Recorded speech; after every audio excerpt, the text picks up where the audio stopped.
бүгдээр ингээд зөөвөрлж болно. За ингээд жижиг болгож болно. За тэгээд дуртай хэсгээ ингээд байрлуулж болдог байгаа. За ийм амархан байгаа. Анхаарал ширэмнэг мөнгөчин байна. За өнөөдрийн Premiere Pro-гийн хичээлээрээ Effect Control хэсгийг хамтдаа сурах болно. За дотор нь нэг юу байрладаг, хамгийн их алийг ашигладаг бэ гэдгийг сурах болно. За нэмэлтээр YouTube-руудыг хамгийн их ашигладаг. За screen record хийсэн дүрсэн дээрээ өөрийнхөө камерны дүрсийг дугуугаар ч юм уу дөрүүлж ингээд доод буланд нь ч юм уу дээд буланд нь ингээд аваачдаг да. За тэрийг болохоор Effect Control хэсгээс амархнаар хийх боломжтой байгаа. За та бүхэн энэ бичлэгийн дээр нь болохоор ярьслага энэ дүрсийг болохоор бас их цоолдог доо. За тэгэхэд ч гэсэн маш олон байдлаар ашиглагддаг байгаа. За тэгээд өнөөдрийн тэгвэл хичээлдээ пару шижигад руу хагаасмда. Кажа.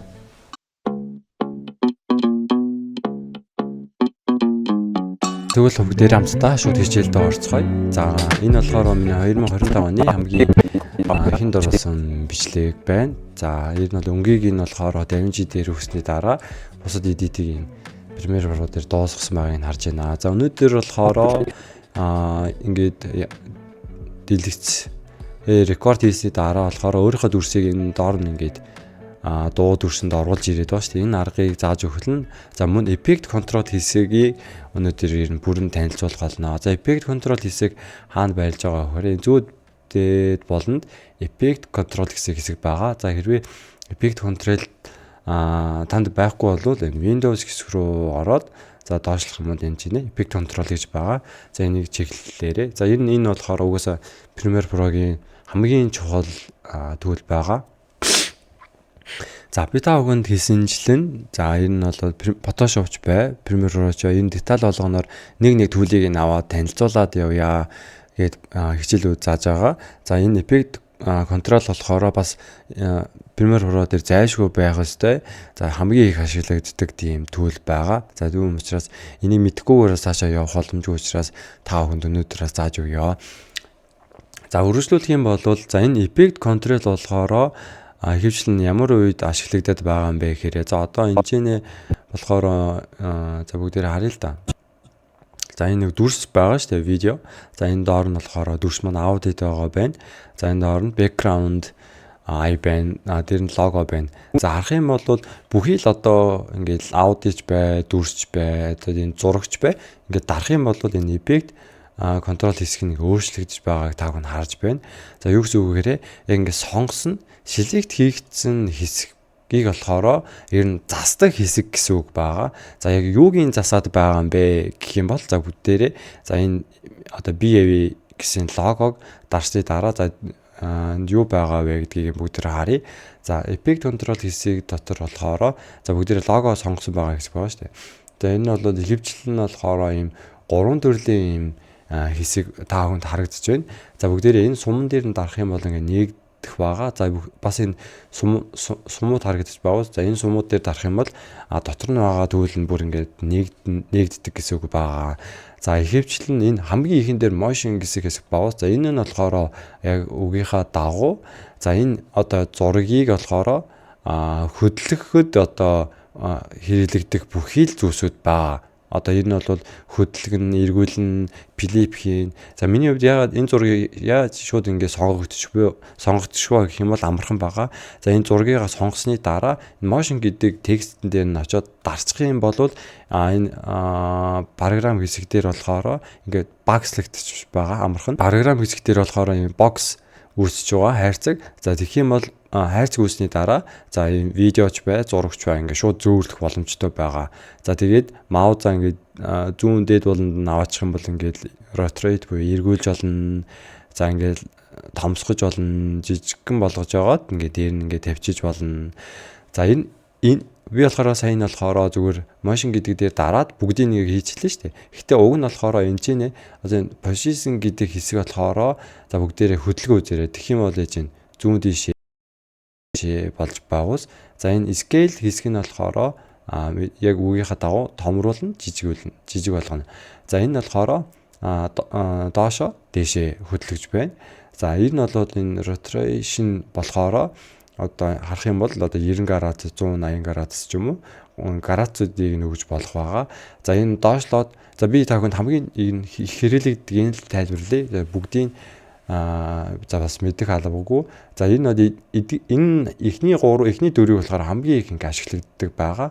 За түүний дараа болохоор за одоо opacity хэсэг байгаа. За энэ хэсэг дотор орох юм бол за энэ opacity 100 гэж байгаа. За энэ нөгөө нэг яг Photoshop дээр хэрэглэгддэг. За энэ 100% харагдах юм бoo эсвэл одоо 50% дээр нь дарж байгаа 50 гэж л да. Тэгэх юм бол дүрсэн дээрээс харах юм бол энэ зураг маань арийнхаа дүрстэй яг 50% одоо opacity буюу ингээ хамтдаа ингээд нийлжиж байна. За энэ зураг маань 100% харагдахгүйгээр энэ 50% харагдаж байгаа гэсэн үг. За мөн хамгийн их ашиглагддаг энэ blend mode байгаа. Photoshop дээр бас байдаг да. За ингээд өгөх юм бол доороо байгаа видео за зурагч бай бүхэл зүйтэйгээ энэ эффект нь ингээ холигддгийг бүгдээ мэдэж байгаа байх. За энийг ч гэсэн маш олон зүйл дээр ингээд ашигладаг байгаа. За дараа нь болохоор энэ opacity-гийн за энэ blend mode хэсгийг та бүхэнд тусдан бичлэг болгож оруулах болно. За энэ ийм байгаа. За одоо болохоор бүгдээрээ энэ логон дээр дарахад энэ хэмжээнд гарч ирж байгаа шүү дээ. За бүгдээрээ энэ background дуун дээр оръё. За тэгэх юм бол юу гарч иж байгаа вэ гэхээр дуун дээр болохоор edit control нь бас өөрчлөгддөг байгаа. За channel volume за энэ volume дууны одоо нэмэх хасах ч юм уу low pace гэдэг ч юм уу энэ low pace гэдэг нь юу вэ гэсэн үг гэхээр за би энэ effect control хэсгээс болохоор low гэж бичих юм бол энэ чинь одоо background дууны зөвхөн low хэсгийг нь илүү сонсгож байгаа. За энэ low pace гэж байгаас энэ low pace бүүнээрээ устгах. За гэхдээ энд effect control хэсгээс болохоор low pace хэсгийг ингээ оруулаад ирэх юм бол хэмжээнэ edit control хэсгээр background дээр ингээ нэмэлтээр гараад ирж байгаа. За тэгээд энэ low effect-ийг илүү одоо тохируулахын тулд edit effect control хэсэг рүү очих юм бол хэмжээнэ бүх тохиргоо байрладаг байгаа. За муу ялгаагүй видеон дээр ч гэсэн дүрсэн дээр очих юм бол за бүгдээрээ нөгөө Lumetri color гэдэг өгсөн шүү дээ. Lumetri за бүгдээрээ болохоор нөгөө өнгө өгдөг дээ. Lumetri color гэдэг. За Lumetri за color гэдэг өгдөг видеон дээр. За ингээ Lumetri color-ыг ингээ өгөх юм бол за энэ дүрсээ сонгоцсон байх үед effect control хэсгээр нөгөө Lumetri color хэсэг чинь энэ чинь гарчих байгаа. За тэгээд энэний болохоор илүү нарийн засахын тулд болохоор сумын дарж байгаад одоо өөрийнхөө өнгүүдийг ингээд өгдөг ч юм уу ингэж засдаг байгаа. За ер нь бол энэ effect control хэсэг болохоор яг миний сонгосон байгаа аудио юм уу зураг юм уу дүрс юм уу бүхэл хэсгийн одоо effect буюу бүхэл эффектүүд энд байрлаж байгаа. За ихэвчлэн motion opacity хэсэг хамгийн их хэрэглэгдэн. За тэгээд дээр нь нэмээд болохоор ингэж өөрийнхөө эффект хэсгүүдийг оруулж ирэх юм бол тэрдгээр хэсгүүдийг засах зүйлсүүд нийтж ингээд байрладаг байгаа шүү. Тийм учраас бүгдээ энэ эффект контрол хэсгийг би миний хувьд энэ хэсэгт байрлуулдаг байгаа. За тэгээд маш ихээр ингээд ашигладаг байгаа. За одоо өнөөдрийн бас нэмэлтээр зааж өгье гэсэн зүйл нь болохоор энэ чинь байгаа шүү дээ. За харах юм бол энэ чинь миний камераар орсон дүрс байна. За доор нь screen record хийсэн компьютерийнхаа дэлгэцийг бичсэн хэсэг байна. За болохоор энэ өөрийнхөө камераар орсон дүрсийг энэ доор нь дугуйгаар ингээ байршуулчаад байгаа шүү дээ. За энэ маш амархан байгаа. Өнөөдрийн effect control хэсгийг мэдсэмжийн бүгдээрээ маш амархнаар ингээд оруулах байгаа. За түүний тулд болохоор эхлээд screen record хэсгийг биш камер хэсгийг сонгосны дараа за энийг бүгдээрээ чинь reset хийчихье. За яаж хийх вэ гэхээр за энэ камер дээрээ очих юм бол хардаа энэ дээр mask гэсэн хэсгийг авахуулаад хийцэн баггүй. За би энийг болохоор устгаад за тэгээ та бүхэнд шинээр хийж үзүүлье. За энэ нь бол дээр нь ингээд миний дүрс, доор нь болохоор screen record байгаа шүү дээ. За дүрсийг болохоор сонгосны дараа заяа. Мөөнөрөө энэ opacity сайн сурсан шүү дээ. Энэ хэсэг рүү очих юм бол энэ чинь дугуй дөрүүлж ин. За энэ нөгөө pen tool-ээр зурах хэсэг байгаа. За шууд дугуйг сонгочихъя. За тэгэх юм бол яах вэ гэхээр шууд нөгөө дүрс маань шууд дугуй хэсгээр ингээд mask гэдэгчж байгаа гэсэн үг. За түүний дараа би яадаг вэ гэхээр энэ сум дээр дарж агаад shift-ээр дараад дарж агаад shift-ээр дарах юм бол яг ингээд тэгш өнцөгт яг нэг харьцаагаар томордог байгаа. За яг энэ хэмжээнд томорсны дараа ингээд зөөвөрлждөг байгаа. За тэгээд зөөвөрлснийхоо дараа яг уу энэ хэсэг дээр аваад ирэхэд болно шүү дээ. Тэгэхэд бөөнөрөө сурсан шүү дээ. Тэр нь хаана үүдэх гэхээр motion хэсэгт байгаа шүү дээ. Motion хэсгийг сонгож байгаад за бүгдээр ингээд зөөвөрлж болно. За ингээд жижигхэн болгож болно. За тэгээд дуртай хэсгээ ингээд байрлуулж болдог байгаа. За ийм амархан байгаа. За эсвэл бүгдээр motion хэсгийг нээснийхаа дараа scale хэсгийг багасгаад зүүн дишээ, баруун дишээ гэж бас байрлуулж болно. За ийм л амархан аргаар болохоор ингэж хааж ингээ байрлуулж болох байгаа. За энэ маск хийсэнчлэн бүгдээрээ за ингээ дөрвөлжин ч гэсэн маск хийж болно. За pen tool буюу яг дуртай хэсгийг ингээд pen tool-ээрээ масклаад бас ингээ байрлуулж болох байгаа. За өнөөдрийн хичээл маань effect control хэсгийг хамтдаа дотор нь юу байрладаг. За мөн болохоор нэмэлтээр за YouTube руу яаж бичлэгээ ингэж цоолоод байгаа юм бэ гэдгийг аргыг хамтдаа сурлаа. За өнөөдрийн хичээлийг дуустал намд байсанд маш их баярлалаа.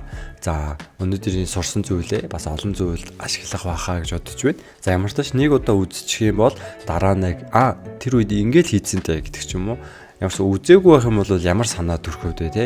Ямар ч тач үзчих юм бол дараа нэг энэ хичээлийг хайж олоод ийм аргыг ашиглаад бас бичлэгдээ ашиглах боломжтой байгаа. За миний хувьд болохоор надад хамгийн их хэрэглэгдэж байгаа бас хамгийн их чухал аппликейшнуудыг нэг нэгээр нь бас танилцуулах тийм бичлэг хий гэсэн бодол байгаа. Жишээ нь одоо Arc ч байдаг ч юм уу, Notion ч байдаг ч юм уу, за OBS ч байдаг ч юм уу. Яг энэ үүнчлэн маш олон аппликейшнууд байгаа. За тэр аппликейшнуудыг за яг нэг бичлэгэн дээр нэг аппликейшнийг бүрэн танилцуулахгүй ч гэсэн ямар ч тач ерөнхийд нь монгол хэл дээр бүрэнээс ашиглах хэмжээнд та бүхэнд бичлэг болгоод оруулах гэсэн бодолтой байгаа. Тэгвэл дараагийн хичээлүүдээрээ уулзцгаая. Аньяа.